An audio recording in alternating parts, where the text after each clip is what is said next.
નમસ્કાર મિત્રો, સ્વાગત છે તમારું આપણી આ યુટ્યુબ ચેનલમાં જેનું નામ છે ગુજરાતી જીકેની જમાવટ। તો મિત્રો, આવતીકાલે 1 જાન્યુઆરી 2025 એટલે કે નવા વર્ષની શરૂઆત થઈ રહી છે। તો નવા વર્ષની શરૂઆત સાથે સરકારી કર્મચારીઓ માટે જ્યારે સોનાનો સૂરજ ઉગ્યો હોય તેવું લાગી રહ્યું છે, કારણ કે નવા વર્ષની શરૂઆતની સાથે જ સરકાર દ્વારા જે છે તે 8મા પગાર પંચને લાગુ કરવાને લઈ સાથે જ મિત્રો 8મા પગાર પંચને ગઠનને લઈ અને મહત્વના અપડેટ્સ બહાર પાડવામાં આવ્યા છે। તો જાણીએ વિડીયોમાં વિગતવાર કે 1 જાન્યુઆરી 2025 એટલે કે નવા વર્ષની શરૂઆતની સાથે જ કેન્દ્ર સરકાર દ્વારા 8મા પગાર પંચને લઈને શું મહત્વની જાહેરાત કરવામાં આવી છે। 8મા પગાર પંચ અંતર્ગત સરકારી કર્મચારીઓને કેટલું ફિટમેન્ટ ફેક્ટર આપવામાં આવશે, સાથે જ હાલના પગારમાં કેટલો વધારો થશે અને મિત્રો પેન્શનરોમાં પણ કેટલો વધારો થશે, તમામ માહિતી સાથે આજના વિડીયોમાં ઉપલબ્ધ છીએ। તો વિડીયોના અંત સુધી તમે બન્યા રહો અને જો ચેનલમાં નવા હો તો અમારી ચેનલને તમે લાઇક શેર સબસ્ક્રાઇબ કરવાનું ભૂલશો નહીં। સાથે જ મિત્રો બાજુમાં રહેલું બેલ આઇકોન દબાવી દો જેથી કરીને ચેનલ પર મૂકવામાં આવતા આવા સરકારી કર્મચારી ભરતી તેમજ પેન્શનર્સ અને યોજનાઓને લગતા પરિપત્રો તમને સરળતાથી ચેનલના માધ્યમથી ઉપલબ્ધ થઈ જાય। 8મા પગાર પંચની વાત કરીએ તો કેન્દ્રીય કર્મચારીઓના 8મા પગાર પંચ અને પેન્શન પર મોટું અપડેટ સરકાર દ્વારા બહાર પાડવામાં આવ્યું છે। 1 જાન્યુઆરી 2026થી જ્યારે સમગ્ર દેશના જે કર્મચારીઓ છે, સરકારી કર્મચારી પેન્શનર્સો કે જેઓ વર્ષ 2026 1 જાન્યુઆરીથી 8મા પગાર પંચને લાગુ કરવાને લઈ અને કેન્દ્ર સરકાર સામે મીટ માંડીને બેઠા છે, ત્યારે કેન્દ્ર સરકાર દ્વારા હજુ સુધી 8મા પગાર પંચને લઈને કોઈપણ જાતની ચર્ચા કરવામાં નથી આવી। ગત 7મા પગાર પંચની વાત કરીએ તો 7મું પગાર પંચનું જે ગઠન છે તે 28 ફેબ્રુઆરી 2014ના રોજ કરી દેવામાં આવ્યું હતું।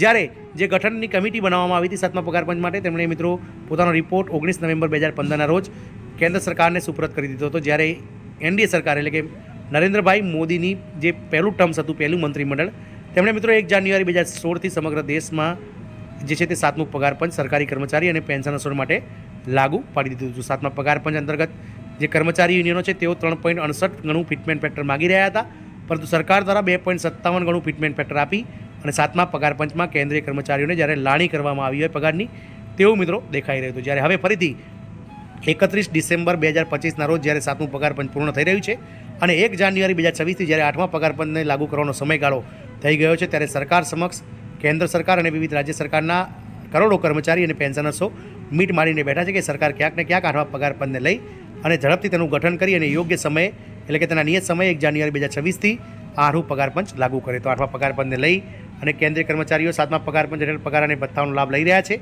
સરકાર સમય પર કર્મચારીઓ માટે અપડેટ લાવતી રહે છે। આ વખતે મોંઘવારી ભથ્થામાં 3% વધારો થવાની ધારણા છે, એટલે કે 1 જાન્યુઆરી 2025થી જે નવું મોંઘવારી ભથ્થું આવવાનું છે તે પણ 3% વધારો થવાની ધારણા છે અને કર્મચારીઓ પણ 8મા પગાર પંચની આતુરતાની રાહ જોઈ રહ્યા છે। કર્મચારીઓ તેમના ભાવિ પેન્શનને લઈને પણ ચિંતિત છે। આ બધા પર એક મોટું અપડેટ આવી રહ્યું છે। કેન્દ્ર સરકારે કેન્દ્રીય કર્મચારીઓ માટે કામ કરવાનું ચાલુ રાખે છે। કર્મચારીઓને રાહત આપવા માટે કેન્દ્ર સરકાર તરફથી એક મોટું અપડેટ સામે આવી રહ્યું છે। કેન્દ્રીય કર્મચારીઓને 7મા પગાર પંચ હેઠળ બમ્પર પગાર વધારાનો લાભ મળ્યો છે। હવે નવા વર્ષ પહેલાં કર્મચારીઓ પણ 8મા પગાર પંચની આતુરતાથી રાહ જોઈ રહ્યા છે। પેન્શન યોજના સંબંધિત અપડેટની પણ રાહ જોવાઈ રહી છે। મોંઘવારી ભથ્થું પણ કર્મચારીઓની શોધ યાદીમાં છે। નવા વર્ષના અંતમાં આ તમામ બાબતોનું મોટું અપડેટ આવી રહ્યું છે। 8મા પગાર પંચ પર અપડેટ તો કેન્દ્રીય કર્મચારીઓના મનમાં તમામ પ્રશ્નોના જવાબ આવી રહ્યા છે। નવા વર્ષ પહેલાં 8મા પગાર પંચને લઈને પણ મોટું અપડેટ આવ્યું છે। કર્મચારીઓ 8મા પગાર પંચના અપડેટની આતુરતાથી રાહ જોઈ રહ્યા છે। કેન્દ્ર સરકાર તરફથી કર્મચારીઓ માટે આ અંગે કોઈ જાહેરાત કરવામાં આવી નથી।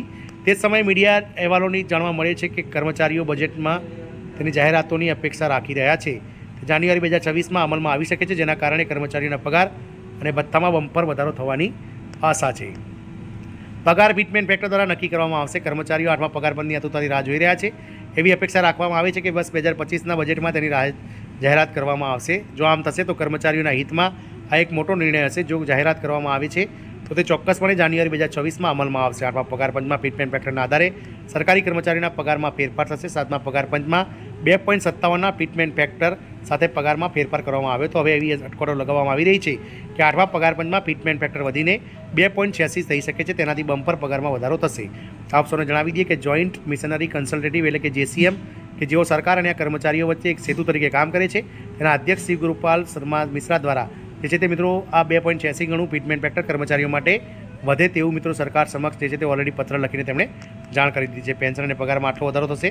જો કર્મચારીઓને 8મા પગાર પંચના ફિટમેન્ટ ફેક્ટર 2.86 મળે છે તો કર્મચારીઓનો મૂળભૂત પગાર લઘુત્તમ પગાર જે 18,000 રૂપિયા છે તે વધીને 52,000ની આસપાસ થઈ જશે। જ્યારે 7મા પગાર પંચ મુજબ લઘુત્તમ પેન્શન જે રૂપિયા 9,000 છે તે પગાર 8મા પગારમાં વધીને 25,000 રૂપિયા થઈ જશે।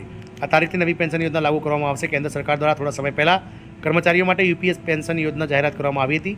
તે નવા વર્ષમાં એટલે કે 1 એપ્રિલ 2025થી યુનિફાઈડ પેન્શન સ્કીમ લાગુ થવા જઈ રહી છે। નવા વર્ષમાં કર્મચારીઓ માટે આ એક સારા સમાચાર છે। આ યોજના હેઠળ કર્મચારીઓને નિવૃત્તિ પહેલાંના 12 મહિના માટે તેમના મૂળભૂત પગારના એટલે કે બેઝિક પગારના સરેરાશ 50% બેઝિક પેન્શન તરીકે મળશે. જે કર્મચારીઓ ઓછામાં ઓછા 10 વર્ષ કામ કર્યું છે તેમને નિવૃત્તિ પછી 10,000 રૂપિયાનું પેન્શન આજીવન મળતું રહેશે. મૂળ પગારના 50% હશે. કેન્દ્રીય કર્મચારીઓના જૂની પેન્શન સ્કીમ એટલે કે ઓપીએસની સતત માંગણી કરી રહ્યા હતા. સરકારે કર્મચારીઓ માટે નવી પેન્શન યોજના લાગુ કરી હતી. હવે કર્મચારીઓના હિતમાં સરકારે આમાં ફેરફાર કરીને યુપીએસ લાગુ કર્યું છે. આ અંતર્ગત જ કર્મચારીઓને ભવિષ્યમાં પગાર મળશે. સરકારે ઓગસ્ટમાં આ પેન્શન યોજનાની જાહેરાત કરી હતી. યુપીએસ પેન્શન સ્કીમ હેઠળ ઓછામાં ઓછા 25 વર્ષ સેવા આપ્યા પછી સરકારી કર્મચારીઓને તેમની નિવૃત્તિ પહેલાં છેલ્લા વર્ષના મૂળભૂત પગારના 50% પેન્શન તરીકે મળશે. પેન્શન મેળવવા માટે કર્મચારીઓ ઓછામાં ઓછા 10 વર્ષ કામ કરવું પડશે, અન્યથા તમે યુપીએસ પેન્શન મેળવી શકશો નહીં. 10 વર્ષની સેવા પછી કર્મચારીને ઓછામાં ઓછું 10,000 રૂપિયાનું પેન્શન મળતું થશે. આમ સરકારી કર્મચારીઓ માટે વર્ષ 2025નું જે આજથી નવું શરૂ થતું વર્ષ છે તે મિત્રો અઢળક ખુશીઓ લઈને આવી શકે છે, કારણ કે 1 જાન્યુઆરી 2025થી સરકાર દ્વારા જે છે તે મોંઘવારી ભથ્થામાં 3 થી 4% વધારો કરવામાં આવી શકે છે. તદુપરાંત 1 એપ્રિલ 2025થી યુનિફાઈડ પેન્શન સ્કીમને કેન્દ્ર સરકાર દ્વારા લાગુ કરવામાં આવી શકે છે. એટલે કે નવી પેન્શન સ્કીમ હવે તમામ કર્મચારીઓ માટે લાગુ થઈ જશે. અને સાથે જ સરકાર બજેટ 2025માં એટલે કે 1 ફેબ્રુઆરી 2025ના રોજ જે વર્ષ 2025-26નું પૂર્ણ કદનું બજેટ રજૂ થશે, તેમાં ક્યાંક ને ક્યાંક 8મા પગાર પંચના ગઠનને લઈને સરકાર જાહેરાત કરી દેશે. તો મિત્રો, આ તમામ જાહેરાતો જે છે તે સરકાર બજેટમાં કરી દે અને નવ વર્ષ 2025નું જે વર્ષ છે આવનારું, એ મિત્રો આ તમામ વર્ષ દરમિયાન કર્મચારીઓ ખુશીમાં રહે તેવી આશા છે. જય હિન્દ, અસ્તુ.